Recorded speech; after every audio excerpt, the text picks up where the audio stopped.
We're all friends here, so just wanted to say this is going to be a different talk than you're used to getting in this ReproNim webinar series because it's more describing data collection platform than it will be showing actual data from a study. And so part of this is an attempt to be able to encourage you all to use it in your own studies and think about ways in which we can improve this platform. So the title for this is Platform for Configurable Data Collection, but it's not just for collecting data, it's also for presenting things to people, whether they be informational type apps or interventions, whether they be single session or longitudinal type interventions. So let me get started with this. I'm going to give a problem statement slide. So let me read this aloud for those who have to look elsewhere. So the problem statement is we need a shared mobile mental health ecosystem. So most of humanity is, as we know, without access to mental health care because of a number of different reasons.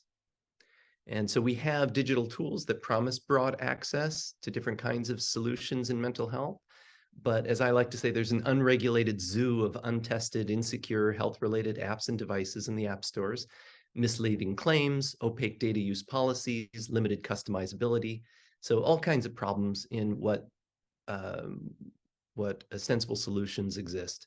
So it's time to create a shared ecosystem of validated tools with a common foundation of privacy and data security. So that bit is important.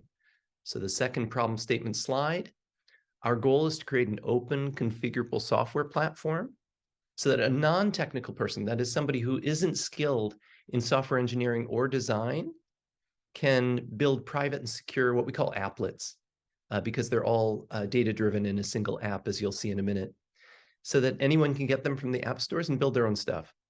So you'd have the ability to create clinical measures, mobile assessments, tasks, and interventions. And the platform would relieve overwhelmed health systems, empower remote and disadvantaged populations, and it would advance scientific research by supporting collection of instruments tailored to specific scientific questions from large, distributed, and diverse populations. So you can not only build things, you can administer them, as I'll show you. Okay, so if you go to the website, it's just mindlogger.org. You can see at the top, there are a few tabs up here. The welcome refers to a welcome activity that gets bundled in if you register by clicking one of these to the Apple or the Android icon. You register for MindLogger, then that's the only activity that's going to appear bundled in your app. But as you create more or get invited to more, whether you're a patient in a clinic or a participant in a study, more things will appear in your MindLogger app. And then right next to the Welcome tab is this Applets tab. And I'm going to show you just two examples of common activities that we use, and then some cognitive tasks. I'll get to that in a minute. The Getting Started is just filled with a bunch of current guides that I've written to help people so that they know how to build things, administer things, and gives a lot of FAQs and whatnot. Okay, this next slide just refers to a publication from a couple years ago, which outlines the background motivation for the MindLogger platform. In case you're interested, that's a good place to start. Also does a competitive landscape analysis of other tools that ostensibly try and help you create configurable apps. And then I wanted to put this infrastructure slide up front and center. Normally I leave this to a discussion for primarily non-technical audiences or more clinical audiences or research audiences who aren't necessarily tech savvy. But for this crowd, I think you need to see right at the get-go what the tech stack is. And so you can see everything in this top tier has to do with end user facing interfaces. So we have on the left our Android and iOS apps. They're in React Native, which is a JavaScript framework that allows you to be able to essentially write once and convert to iOS and Android. And then for the browser-based counterpart to the mobile app, the web app is created in React.js. Maybe someday it'll be also React Native for web. And then on the right is showing you the administrative panels. That includes the admin panel for managing people and managing activities, builders, and a dashboard for viewing data. So this is all front-end stuff. And then if we start from the very bottom, we're storing the data. We were storing it in MongoDB, we've switched to Postgres, and we've been using Reaper schema from the very beginning. We are switching from storing natively in JSON LD to JSON, and then converting to JSON LD for exports and for speaking with the outside world. And we're now using Fast API for API layer and Firebase for messaging with the mobile apps.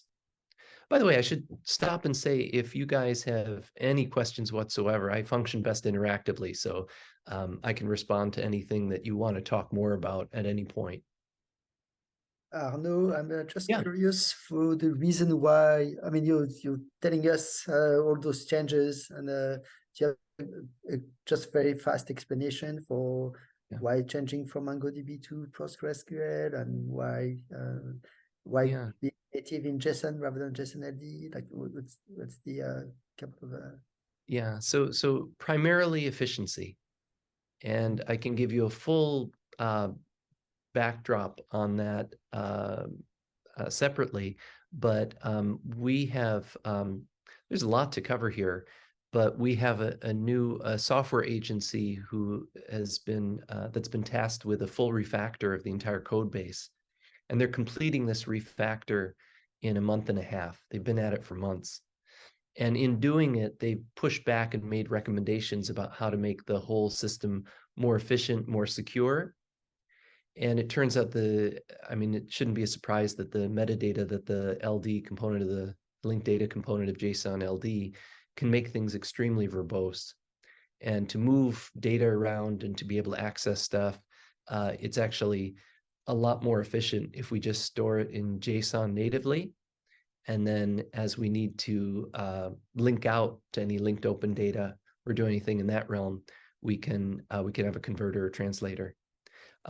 With regard to MongoDB versus Postgres, one of the early incentives for doing MongoDB is because there's a separate project that I don't know if we'll get a chance to talk about that I'm actually putting most of my effort in right now. It's called MHDB, and it's a mental health database. And that one was originally intended to be fully, like, I wrote it so it's an RDF and it's linked open data, and MongoDB as a schemaless database seemed like more reflective of that kind of that ecosystem. And so the idea that those would be interoperable at some point made sense to me, at least, that we'd start out with MongoDB and do document type. But we've moved in a direction where I think we can be a lot faster and with Postgres. And also there's some interesting things, like now we can do different types of graph queries with Postgres in the newer versions of Postgres. So we may not be restricting ourselves too much by moving to relational anyway. Thanks. Yeah, of course. Happy to talk more about that as we go along too. And also, obviously, when you have the luxury of building something over a period of time, there are a lot of design decisions, engineering decisions. So anything you see is the product of either something that was decided upon or just had to be built fast to serve a certain need. So please ask any questions why as well as how and what. So the intent is, as I was saying earlier, to enable pretty much anyone anywhere to build whatever they want. And to do so in a way that they weren't sending data to a company that they didn't trust. So it has to be end-to-end encrypted. We can't see any response data. Only the person who builds and delegates responsibilities to others to collect that information from a given activity. So this is just a rough schematic to show you that roughly you can break it down to say at the top portion, you can display different kinds of information like pictures, video, audio, text. And then you can put in one of many different data collection modules from obvious standard survey style instruments like checkboxes and slider bars, text entry, to camera, video, microphone, as it says here, draw, canvas, or image. You'll see some of that in a bit. And it's growing in terms of its capabilities. I'll show you a few cognitive tasks later too. Also, one thing that I think it's important to stress is that it's not just configurable in the standpoint that, hey, I'm going to have a French questionnaire, or I'm going to do a cognitive task and I'm going to switch out the buttons and the timing and the interstimulus interval and all that. But each screen that you set up, you can have control over the mechanics that the end user is going to experience and be subjected to. So for example, will they see a progress bar? Will there be a delay before they can respond to anything? Is there a timer for that screen so that they have a limited amount of time before they can respond? Can they go back to the previous question? Can they undo what they just did? And can they skip ahead? And you can control that screen per screen. So each of us can imagine instances where we would like to administer some type of questionnaire or task, and we definitely don't want them to change their responses, or we don't want them to refer back to what they said earlier. We want to look for consistency in differently framed questions, for example. Okay, and on the right, you can see that here's an example of what one screen can look like once you've set it up. And depending on what features you choose, it can look and function in many different ways. So the ones on the top are principally survey style instruments toward the left and getting more toward interventions on the right. And all the ones at the bottom are different types of cognitive tasks that we built into MindLogger. And I could demo a lot of stuff for you, but I think what I'm going to do is the way I set up the slide deck last night is I put one clinical activity, one research activity, and then a few cognitive tasks for fun. So let me just show you those. So the first one is through the National Institute of Mental Health. It's in what they call an EMA. It's like a experiential survey. And so 4 times a day, children and adolescents will respond to questions about, as you can see here, like the quality of your sleep, whether you've been wearing your actigraph watch, different data collection mechanisms, about food, diet, different patterns of life. Let me show you a little video so you can see what it feels like to do an activity in MindLogger. So again, have you taken your activity monitor off? Where are you right now? Where have you been since the last questionnaire? Again, they do it 4 times a day, so it's pretty frequent. Who's with you at this moment? Who's been with you since the last questionnaire? It goes painstakingly through whatever you happen to be experiencing and with whom and how you're feeling. And so these are just a bunch of check boxes, and you get slider bars and things like that. Okay, let me skip ahead. Okay, the next example I'm going to give you is the pediatric mental health screener. And we're working with Staten Island clinics on this, where general health practitioners who do not have expertise in pediatric psychiatry or neurology, we've given them a screener so that during a wellness checkup for a child, the child or the parent, depending on the age of the child, can fill this out in the waiting room. And if there are any responses that should be flagged for specialist referral, the general practitioner will come to see that. So let me, again, show you a little video of that. And I'm showing it here on, I think it's an iPhone, maybe an Android phone, but it can be on iPads, tablets, or a browser. The fun thing is you can upload images, not just for the main image at top, but for each of the response options as well, and for the anchors and the slider bars and such. And I don't know if I show an example in this slide deck, but my colleague Bennett Leventhal was just after the war in Ukraine began, went to Eastern Europe. He's been there several times.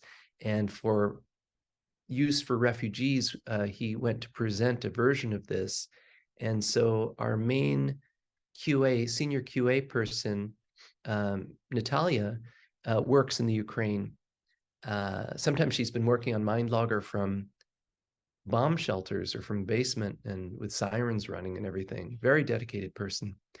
And she translated the whole pediatric screener and its reports into Ukrainian for the purposes of that, for those trips and for those meetings.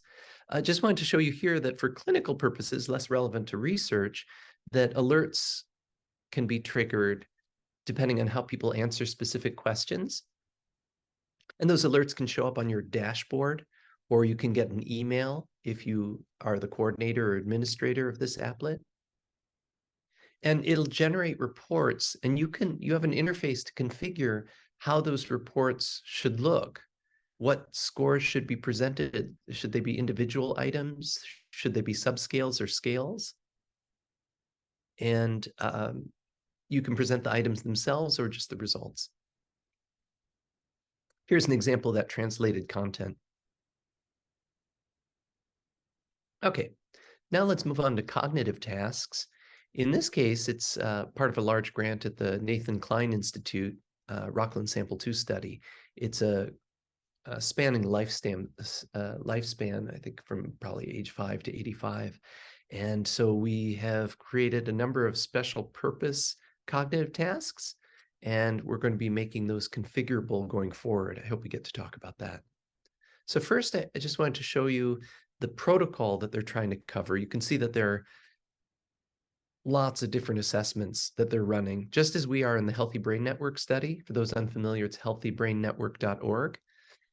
Pretty much all of Healthy Brain Network is in MindLogger. And likewise, there's some overlap with these, but all of the questionnaires that have an ML little tag there means that those are implemented in MindLogger. And frankly, most of these are radio button or checkbox style survey instruments.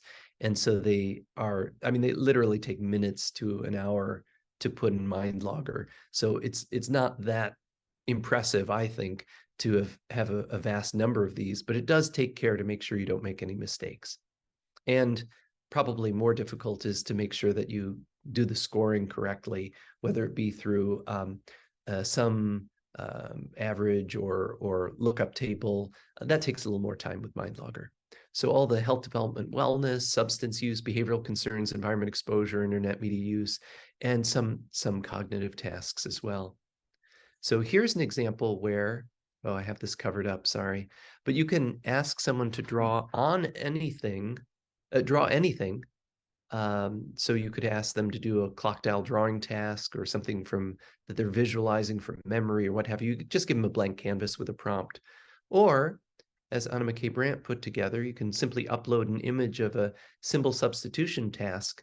So they're to draw the numbers that are mapped to symbols in the legend above.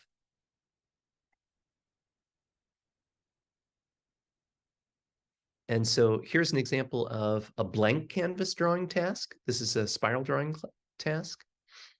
And it looks very simple, but you can say a lot about microtremors that could say something about neurodegenerative, neurodevelopmental, or reactions to different types of medications that can cause microtremors. So this could have been a blank canvas, but we can also give something to trace on. So later, what we show is an empty screen, and we say, from your memory, draw that same spiral again. Okay, and then here's a drawing task with feedback. So in this case, it's A/B trails task, and here you're trying to connect 1 to 2 to 3 to 4 to 5. And if you make a mistake, it says you're making a mistake. And it stores these as each coordinate for any drawing is stored with its timestamp. In this case, they're stored as correct or incorrect paths so that you can analyze all kinds of things afterwards, like how long did they have pen to paper, as they say, how many mistakes did they make, depending on how quickly they tried to go or how complex the task was, and so on and so forth. Okay, now here's an interactive task that's not a drawing task, but includes feedback of accuracy and timing. This one's a critical stability task, and it's this puck in the middle you try and keep centered on that dot, and it's actually modeled as if it's on a curved surface, so it can very quickly go out of whack. And if it hits one of the side walls, as you're about to see, then that's you've lost that round of the game, and it'll place it back in the beginning again. And you can see that you're using your finger on a little finger pad at the bottom. It has hysteresis effects, so you really have to be mindful. So it's actually very good for as an attention or vigilance or even frustration task. And we do a calibration at the beginning so that it becomes a continuous performance task. So it's mapped to your ability at that time. We also have a version that uses a gyroscope. So you don't even need your finger, you just tilt the phone or the tablet. I think that's a lot more fun, that one. Okay. And lastly, I want to show you the streaming live data. This is actually really exciting for researchers, is that any activity that you create in MindLogger, you can set up a port and you can set up data streaming to a console in the lab so that as you're doing this, say, 2-button task, it will spit out all the metadata about the applet's content and the particular activity and the timing. And when you tap a button, it will give you the outputs of that button pressing event, and it'll do it in real time. Okay. And as I mentioned earlier, the data, when it's not streaming, it's end-to-end encrypted, and we can potentially set up the end server to be anywhere. So we have experience setting up for FedRAMP services for the government, for NIH, and we've set it up for GCP, AWS, and for individual servers in Paris and elsewhere. Okay, so now future events. I'm really running through this fast, which is great. So we have a large California state government grant, and we have it for 2 years. And so we've promised a lot in those 2 years. So one of the plans is to make good on the promise that MindLogger delivers for survey-style instruments, that is full configurability with notifications and everything, and do the same thing for cognitive tasks. So it's pretty much just as easy for a researcher, let's say a clinical researcher, to set up a cognitive task as it would be to set up a survey instrument. And to do that, we want to make sure we cover a wide swath of cognitive tasks that would be of interest to people. So our plan is to identify, as I say here, different classes or families of cognitive tasks, and to make each canonical task within that class fully configurable, so that you can create one of them, as you saw, was in the upper left there, you see a flanker task. So that's the one that currently we have fully configurable, so that you can say, do I have 1 or 2 buttons? What pictures are shown on the buttons? What picture is shown on the screen, and for how long? And what's the interstimulus interval? And is there a mask or a fixation target? Do I show them, do I give feedback about how accurate and quick they were? Give me a block design for how many of these they're supposed to do before they progress to the next level. That we have configurable for what we call a simple decision reaction time task. So it's not just the flanker task, it could be a whole class of such tasks. You can imagine we'd want to be able to do connect the dot tasks, maybe maze drawing tasks, so that you have to trace over something or trace between lines like in a maze, and so on and so forth. And you'd want to be able to configure how to calibrate the difficulty level, and so on and so forth. Okay, another thing that we've promised to do is something that people have asked for a long time with MindLogger.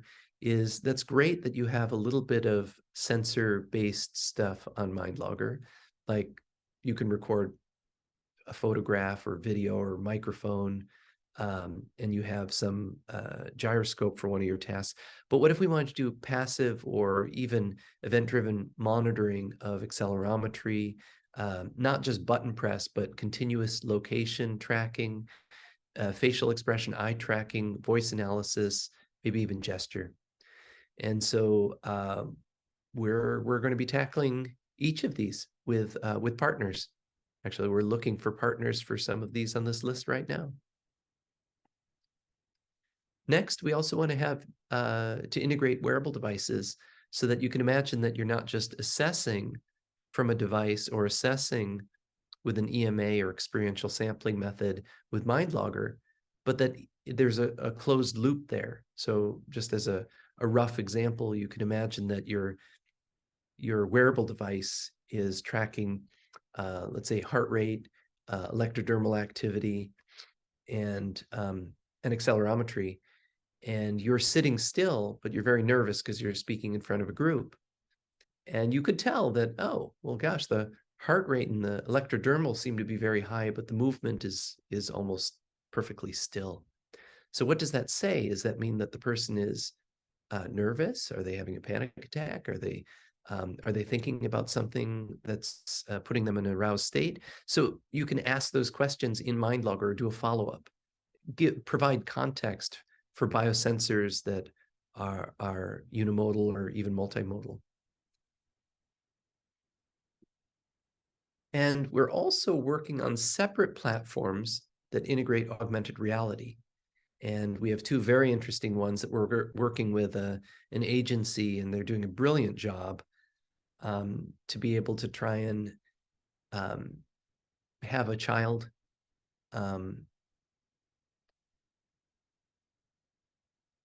in a, for example, a geofenced area and explore their environment, and it would encourage their exploration, so to reduce social anxiety. Or maybe it introduces aversive stimuli in an exposure response prevention therapy type situation, so they have to overcome hurdles in the triggers of anxiety, for example. So there are lots of different possibilities where avatars could be used for good. And depending on how those tests go with those two platforms, we'll integrate parts of it into the MindLogger platform too, if they're deemed useful and clinically relevant. Happy to answer more questions about that if we have time. And lastly, we have a global center that the Stavros Niarchos Foundation is funded for 5 years, and I think it may be extended to 10 years. And the principal platform, just like in the California State Project, is MindLogger. And in order to be able to make it useful in the 13 or 14 countries that we're going to be launching clinical training in for child and adolescent mental health, we need to make sure that it's local, that it can switch between different languages, it's attuned to different cultures, or that it's culturally invariant in some of its presentations, and possibilities for text-free presentation, and so on. And so that's it. So I'm going to end on a vision slide, but I have more supplementary slides if you're interested. But I would love to take questions. This is my favorite part because I get to see what you guys are interested in and answer things on the fly. Great, Should I stop thank you. sharing, David, or? Yeah, it's a little visually more conducive to discussion, I guess. Sure. As long as I don't give like a glowering expression. Right? Yeah, that's okay. You can glower as much as you like. Yeah, so I'd be very welcome to questions. So I guess I haven't studied through the website a lot, but is there a... Oh, wait, hold on a second. A product placement. I'm drinking tea that Satra gave me. It's a blueberry hibiscus tea. It's actually really good. Okay, sorry about that, Dave. Yep, okay. So if I'm intrigued and I want to set up some things, but I'm sure you've already done the same things, is there a registry or some place where I can go and get examples that have been done and just copy them? Yeah, no, that I have yeah, it's called the Applet Library.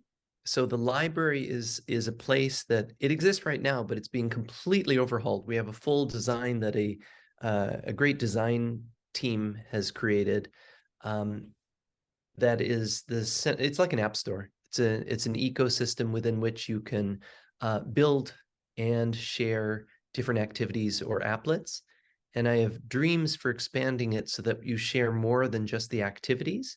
For example, we have one activity that we're building called Token Logger. It's for behavior management. So imagine you want to modify or shape the behaviors of yourself or a child. So you'd want to monitor the frequency of those behaviors, and maybe you want to reward them. So it's called Token Logger because it's logging tokens that you accrue based on whether or not you're extinguishing undesirable behaviors or you're promoting, reinforcing good behaviors. And in TokenLogger, we have a specialized event tracking buttons where you can configure what the buttons say. And then you have a specialized dashboard for visualizing the results. So corresponding with each of these behaviors, we have visuals that an illustrator, a good friend of ours, Damon Kylo, who's now based in Cuba, has been illustrating. I just got a new batch of his based on learning behaviors just this morning. And so we're doing about, I think it's 473 problematic behaviors that he's illustrated. And so those visual assets, I'd like to be able to share through the library too. So for example, with TokenLogger, you go to the library and you will be able to say, I would like to track behaviors that have to do with morning rituals, getting kids to school. Or I'd like to track activities that have to do with social anxiety or sleep issues or this or that. There probably will be in those 473 behaviors. They'll probably be clustered already in useful groups for you as ready-made activities with visuals and everything. And the beauty is, if you go to the library and they're all there and you can search for them, then you pick one or two, you create your own set of activities, and then you can configure them. You can say, I don't need these particular questions. Like I like the sleep one, but I don't need to ask a child about, I don't know, coffee or something like that. You might take that question out, right? Yep, okay. Other questions? I have a couple more, but I'll share the floor here. I had a question if I can jump Yep. in. So I was wondering, we're looking at doing something similar in a previous lab, and one of the bigger problems was task compliance, especially if you're looking at cognitive or behavioral tasks which people need to fill in on the phone. It's not only a question of whether or not they're going to do it, but also whether or not your sampling basically encodes motivation or other emotional states. Have you looked into passive metrics, like looking simply at how much the phone moves via the accelerometer, or looking at the how much the person travels? I mean, I understand it's mainly children, so it's not like you can track in how far somebody visits clubs or parties more often. But have you looked into that, like making the data acquisition more passive and therefore more robust to people's state? Yeah, so there's a lot to say on these. I mentioned a couple slides back that we're going to be doing passive sensing for a bunch of sensors. One of those will be accelerometry, another maybe GPS location. Possibly we've been talking about passive collection of ambient noise, whether identifiable or not, just to get a sense of how much volume there is. Maybe there's a very loud, boisterous environment, or right? Is it a quiet enough setting that the person can the child actually study or sleep, right? So passive sensing, absolutely, that's on our to-do. In the next year and a half, I think, we shall have incorporated basic passive sensing. To your point about attrition or compliance or adherence, the three principal ways that we've explored is, one, with Kathleen Marikangas at NIMH, she insists that the EMA, despite the fact that it's 4 times a day, and I think is very onerous because it has a gazillion questions, because people are getting paid something and they're part of a study and they feel they're contributing to science, she actually has really good adherence. And it may carry over to other studies because people are engaged in a scientific study, they've signed off on it. Or, for example, in the Healthy Brain Network study, they get $3,000 to $5,000 of neuropsych evals for free, and they may get accommodations for their children. So it's in their interest to be able to do the study, every aspect of the study. So that's one. That's one motivation, is to contribute and to get something back. The second is to just simply make it more engaging, make it more fun. And so the visuals are an attempt to do that, not just because they can be pleasant to look at, but also because you can do them a lot faster. Once you've done it once, if it's a repeat task, like we have a dialectical behavior therapy task, and it's almost all image with very little text. And it's because once you've read the text once, you never need to read it again. You just swipe, tap, you say, which skills am I practicing today? What urges do I have? Which urges am I acting on? Things like that. The third piece I'll say, in addition to the motivation and the engagement, is the more delayed gratification. That's where, like, token logger is an example. If you have a token economy where you have a gamification or reward system in place, then they may be accruing tokens toward a prize. And it's not in the, we may or may not be able to build this in the next year and a half. I sure hope we can, but I want to do the standard kind of store, the outlet, where you go and you redeem your tokens. That can always be done offline with the parent or with the clinician, but it's kind of cool to be able to bake it right in.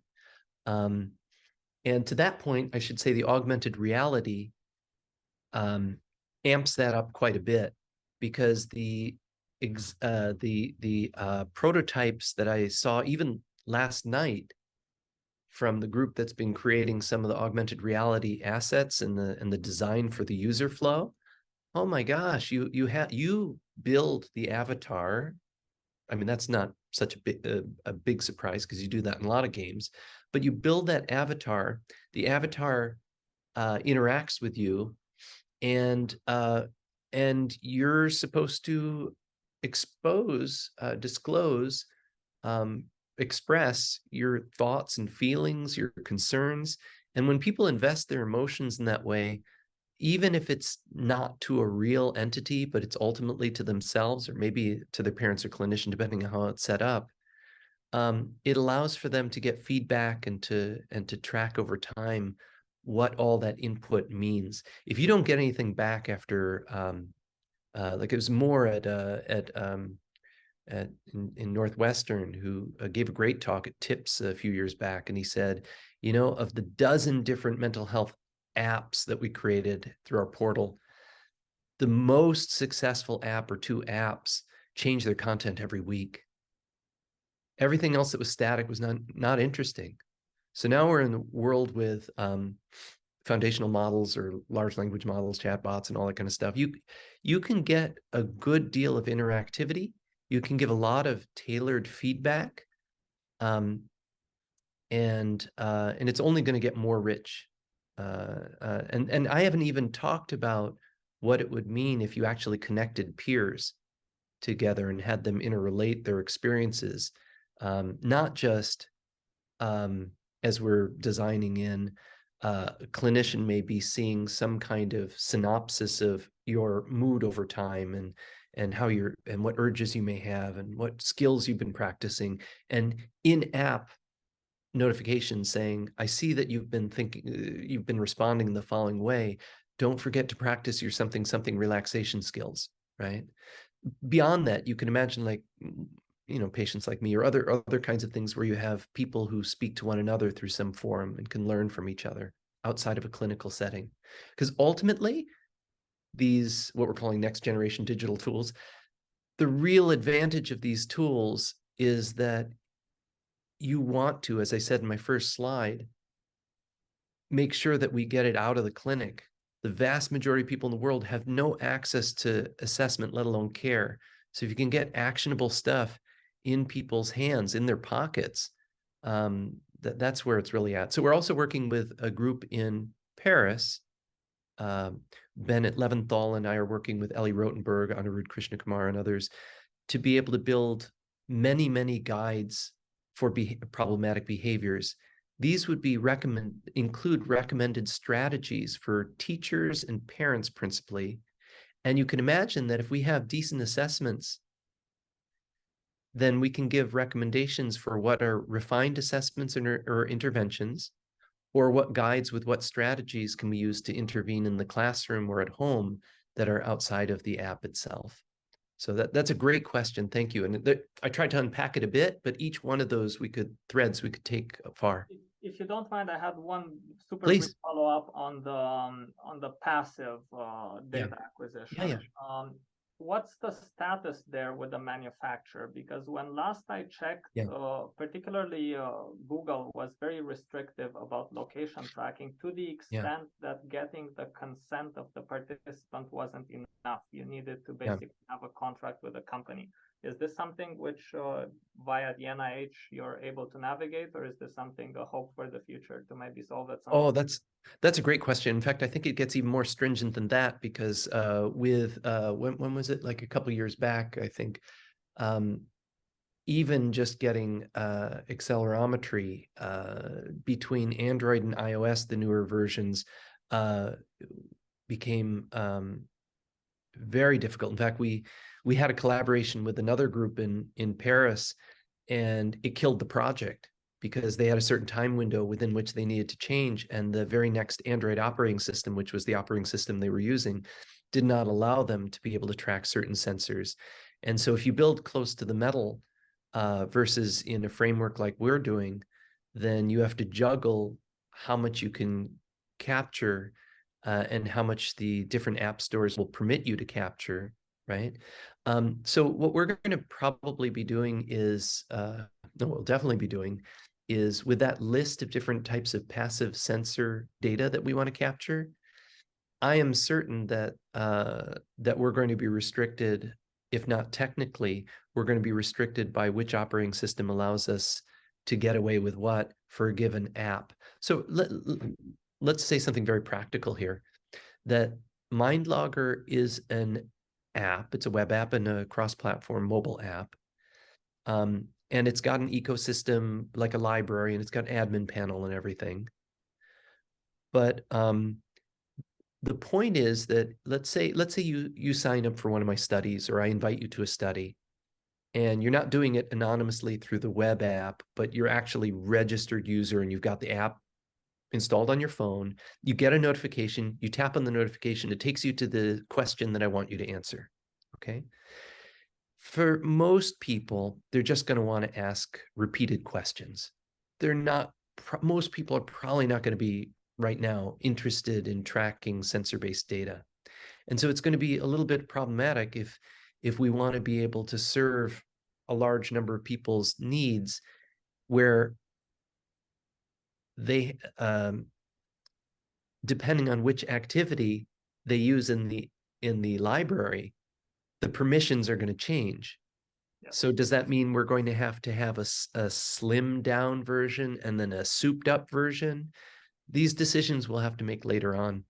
I'm hoping we can just pack as much as possible in a single mobile app.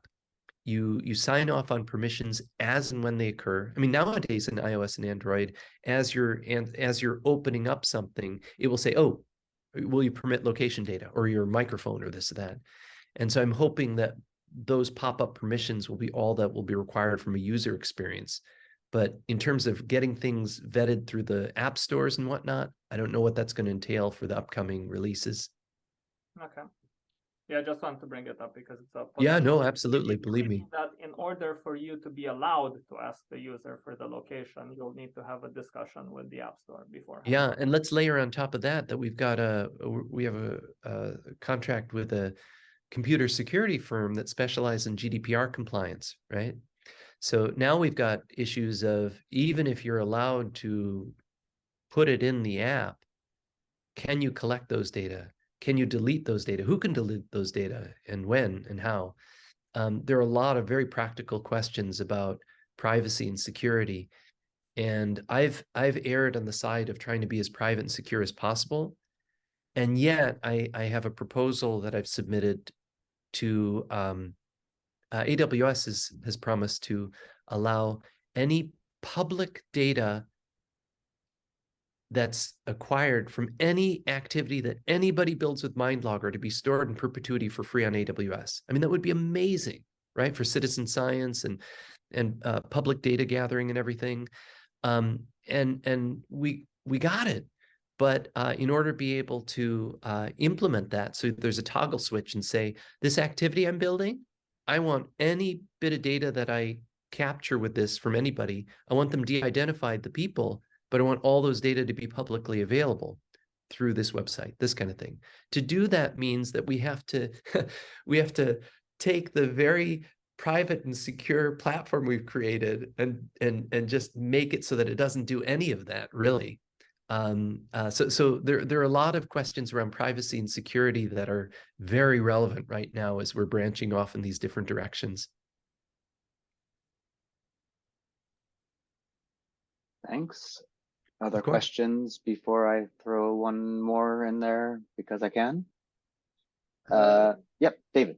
Yep, I just had a quick question to follow. I think I heard this. You mentioned like something about interacting with peers, like having kids interact with peers, or kind of, I understand that could create probably a privacy issue. But could you expand on it? First of all, did I hear you correctly? But could you expand on that? My lab is interested in some of those social interactions and peer influences. So I think that would be really interesting to look at more, but I understand it would create some additional privacy concerns. Absolutely. So glad to hear you're interested in that. I'm actually on a grant. We don't know if it'll get funded that probes peer-to-peer interactions and coupled with EEG and I think fMRI as well. There's so much exciting work to be done with social cognition, and you can only get so far with indirect inferences based on imaging data, electrophysiology data, sensor data. So to be able to contextualize that with communications, text, voice, facial expression, what have you, is I think is really exciting. We do not have any of those capabilities right now in MindLogger. There's no peer-to-peer interaction right now. And that's by design, for the same reason that we avoided putting in anything but a button press for GPS tracking. We just don't want that creepy factor because we have a triply vulnerable population: children, mental health, patients, right? So those three together, woof, we can't afford to go wrong there. Having said that, we have talked in other kinds of situations. We've looked at the clinics at Child Mind Institute in New York and California as a place where patients can be participants.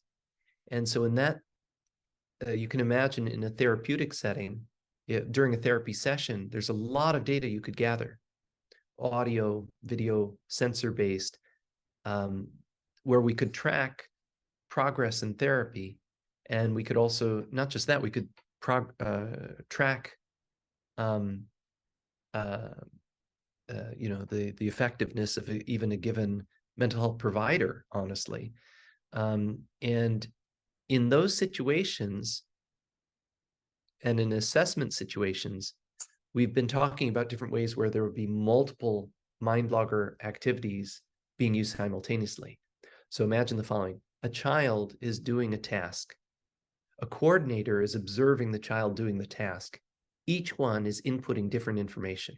So the child may be playing a game-like interface with MindLogger. And you might remember the streaming data slide where you are getting every millisecond time-stamped movement of what this child is doing, and they can be outfitted with other things. We use a laboratory software layer, which is a open source software for being able to cross-reference the timestamps of concurrent multimodal data. So now imagine you're streaming those data from a child and you're observing the child and you're writing down things, or you're tapping things or answering questions. Those are also time-stamped, and retrospectively, you can then analyze the observed data of the child with your data. Now imagine you have two kids who are doing two different activities and they're playing together, right? On the same screen, different screens, you have multi-tenant issues, right? Then you could pull off quite a bit of peer-to-peer under observed settings as well, like patient-child interaction therapy. You could do it with child-child play behavior. So there's a lot of social cognition you can do, not just in the lab, you could do it at home. But what I'm fearful about, and I think where you're driving at, is if you have unknown to each other participants who are interacting and can trigger each other in the wrong ways, or can relinquish pieces of information about themselves that they probably shouldn't. Those are things we definitely want to avoid. Oh, I should mention, by the way, that when I say timestamps, we also have user journeys. So any activity in MindLogger, not only can you stream it if you want to, or you can look later at what was the timestamp for every coordinate so you could replay their behavior, but also even survey style instruments. Imagine this. You can say, I checked this checkbox, then I unchecked it, then I checked this one, then I unchecked that, and I went back 2 screens, and I went back forward and changed my response accordingly. Whenever you hesitate or look and linger you can infer things about what the person who's responding, what they're going through as they're doing so, and that just adds a layer of interesting interaction, user and activity that would be worth studying. Cool. Can I throw like a very quick one? I'm not sure I understood actually in the back end.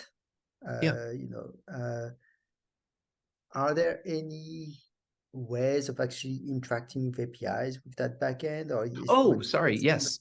And maybe I missed it. Yeah, no. So we have Fast API, and this is going to be very explicit because we have there are visual dashboards for TokenLogger, but also for a project, educational project in Paris that require data flow, and so there's an API for that. And we also have I have a small business grant with a company in California that gives free services to college students, where in counseling centers they have referral coordinators that try and connect students with mental health providers in their area that meet their needs. And in order to be able to do that, they're a company. Even if it's a free service they're providing, it's a company, and they need to be able to set up their questionnaires with MindLogger under the hood. So they use an API to grab the questionnaire, show it elsewhere, get the data, it goes back to MindLogger, and then they can, you know, administer and do whatever they want. Okay. Yeah, I see. So MindLogger is actually also like physically all the data are going to Amazon or AWS, and that's where you're running the backend aspect.